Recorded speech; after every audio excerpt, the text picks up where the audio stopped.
pourquoi ça ne fonctionne pas aux Lakers. Quand tu regardes l'effectif, tu vois qu'il y a de la qualité. Ce n'est pas une équipe parfaite, ce n'est pas une armada, mais il y a du talent, clairement. Tu as Luka Doncic, un des meilleurs créateurs offensifs au monde. Tu as LeBron James, 41 ans, mais toujours capable de contrôler un match. Tu as Austin Reeves, intelligent, clutch, capable de prendre feu. Et un pivot comme DeAndre Ayton pour sécuriser la raquette. Sur le papier, ça tient debout, mais sur le terrain, ça ne raconte pas la même histoire. Le problème, c'est que Luka et LeBron aiment dicter le tempo.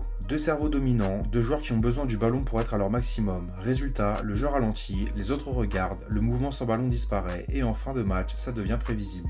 Défensivement, c'est fragile, pas catastrophique, mais pas au niveau d'une équipe qui vise haut. Trop d'erreurs sur les rotations, pas assez de constance et une intensité qui varie d'un soir à l'autre. Il y a aussi la question du cadre. Avec JJ Redick, on sent encore un staff qui cherche la bonne formule. Les rotations changent, les rôles ne sont pas toujours clairs, et quand l'identité d'équipe n'est pas définie en mars, ça devient inquiétant. Individuellement, les chiffres sont bons, collectivement la cohérence manque. Et en playoff, tu ne gagnes pas juste avec du talent, tu gagnes avec des automatismes, une défense élite et une hiérarchie assumée. Aujourd'hui, les Lakers sont des pièces intéressantes, mais le puzzle n'est toujours pas assemblé. Et si cette alchimie ne se crée pas très vite, la perspective d'aller loin en playoff est sérieusement compromise.